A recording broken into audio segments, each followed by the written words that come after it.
माँ ब्रह्मचारिणी की संपूर्ण दिव्य कथा। प्रारंभिक जीवन और जन्म में। हिमालय राज में जन्म। पर्वतराज हिमालय और रानी मेनका के घर एक अत्यंत सुंदर और तेजस्वी कन्या का जन्म हुआ। इस कन्या का नाम पार्वती रखा गया क्योंकि वह पर्वतों की राजकुमारी थी। बचपन से ही उनमें असाधारण गुण दिखाई देते थे। बचपन की विशेषताएं। अत्यंत बुद्धिमान और गंभीर प्रकृति की थीं। बचपन से ही भगवान शिव की मूर्तियों के सामने घंटों बैठी रहती थीं। खेलकूद में मन न लगाकर पूजा पाठ में रुचि लेती थीं। माता पिता को आश्चर्य होता था कि यह कन्या इतनी छोटी उम्र में इतनी आध्यात्मिक क्यों है।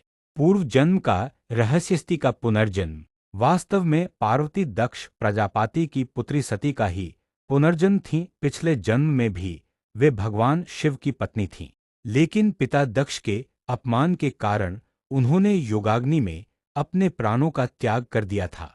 गहरे संस्कार। इसीलिए इस जन्म में भी उनके मन में शिव के प्रति अटूट प्रेम था। यह प्रेम केवल आकर्षण नहीं बल्कि आत्मिक संबंध था। विवाह की दृढ़ इच्छा। निश्चय की घड़ी। जब पार्वती युवा हुईं तो उन्होंने अपने माता पिता से स्पष्ट कह दिया कि वे केवल भगवान शिव से ही विवाह करेंगी। हिमालय राज और मेनका ने बहुत समझाने की कोशिश की। माता पिता की चिंता। शिव तो महायोगी हैं, उनका मन गृहस्थी में कैसे लगेगा। वे श्मशान में रहते हैं, तुम राजकुमारी हो, उनके पास कोई संपत्ति नहीं, तुम्हारा भविष्य कैसे सुरक्षित होगा। अटल निश्चय। परंतु पार्वती ने दृढ़तापूर्वक कहा, माता, मेरा यह अंतिम निर्णय है। मैं या तो शिव से विवाह करूंगी या आजीवन कुंवारी रह जाऊंगी। तपस्या की तैयारी। गुरु की खोज। पार्वती ने महसूस किया कि भगवान शिव को पाने के लिए केवल सुंदरता और राजसी ठाट बाट काफी नहीं है, उन्हें तपस्या करनी होगी। गौरव का त्याग। सभी आभूषण उतार दिए। रेशमी वस्त्रों के स्थान पर सफेद खादी धारण की महल छोड़कर वन में जाने का निर्णय लिया। सभी सुख सुविधाओं का त्याग कर दिया। वन में प्रस्थानविदाई का दृश्य। जब पार्वती घर छोड़कर जा रही थी तो पूरा हिमालय राज्य रो रहा था। माता मेनका बेहोश हो गईं और हिमालय राज का हृदय टूट गया। कोमल शरीर में कांटे चुभना। तपस्या के विभिन्न चरण। प्रथम चरण 1000 वर्ष। आहार केवल फल और फूल। निवास एक गुफा में। दिनचर्या प्रतिदिन 18 घंटे जप और ध्यान। कठिनाई भूख प्यास की तीव्रता। द्वितीय चरण 1000 वर्ष। आहार केवल सूखे बिल्वपत्र। दिन में एक बार। शरीर अत्यधिक कमजोर हो गया। मानसिक स्थिति शिव के प्रति प्रेम और भी गहरा हो गया। प्रकृति का प्रभाव। वृक्ष और पशु पक्षी भी उनकी तपस्या देखकर मौन हो जाते। तृतीय चरण 1000 वर्ष। आहार बिल्वपत्र भी छोड़ दिया, केवल जल। नाम परिवर्तन। इस समय उनका नाम अपर्णा पड़ा, जो पत्ते न खाए। शरीर की स्थिति हड्डियों का ढांचा मात्र। आध्यात्मिक स्थिति निरंतर समाधि की अवस्था में।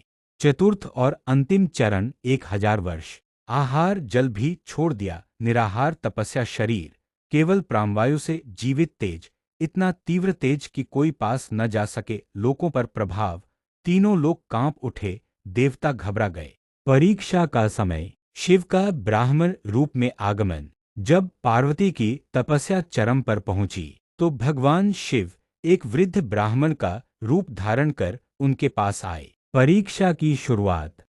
ब्राह्मण ने कहा, हे देवी, तुम इतनी सुंदर हो, फिर क्यों इस कष्ट में अपने आप को डाल रही हो। पार्वती का उत्तर, हे ब्राह्मण देव, मैं भगवान शिव को पति रूप में पाना चाहती हूँ। शिव की निंदा। ब्राह्मण रूपी शिव ने कहा, शिव तो अजीब हैं, वे श्मशान में रहते हैं, उनके गले में सांप लटकते हैं, वे भिखारी हैं, उनके पास कुछ नहीं। तुम राजकुमारी हो, कोई अच्छे राजकुमार से विवाह करो। पार्वती की अटलता, क्रोध और दृढ़ता। पार्वती को बहुत क्रोध आया और उन्होंने कहा, हे ब्राह्मण, आप शिव जी की जितनी निंदा करना चाहते हैं कर सकते हैं, लेकिन मेरा प्रेम अटल है। मैं अपने प्राण भले ही दे दूं, लेकिन शिव के अतिरिक्त किसी और से विवाह नहीं करूंगी। प्रेम की परिभाषा। सच्चा प्रेम वह है जो गुणदोष देखकर नहीं किया जाता। मैं शिव को उनके सभी रूपों में स्वीकार करती हूँ। भगवान शिव की प्रसन्नता। पार्वती की यह दृढ़ता और निष्कलंक प्रेम देखकर भगवान शिव अत्यंत प्रसन्न हुए। वे अपने वास्तविक दिव्य रूप में प्रकट हुए। शिव जी ने कहा, हे पार्वती, तुम्हारी तपस्या, त्याग और अटूट प्रेम से मैं अत्यंत प्रसन्न हूँ। मैं तुम्हें अपनी अर्धांगिनी के रूप में स्वीकार करता हूँ। तुम्हारी इस तपस्या के कारण तुम ब्रह्मचारिणी के नाम से प्रसिद्ध होगी और लोग तुम्हारी पूजा करके तप, त्याग और दृढ़ता के गुण प्राप्त करेंगे। विवाह और फल। इसके बाद भगवान शिव और माता पार्वती का भव्य विवाह हुआ। यह विवाह प्रेम, तप और समर्पण का प्रतीक बना। जब यह खुशखबरी मिली तो तीनों लोकों में उत्सव मनाया गया। देवताओं ने फूल बरसाए। यह कथा बताती है कि परमात्मा को पाने के लिए तप, त्याग और पूर्ण समर्पण आवश्यक है। यही कारण है कि नवरात्रि के दूसरे दिन मां ब्रह्मचारिणी की पूजा करके हम उनसे तप, त्याग और दृढ़ता के गुण मांगते हैं।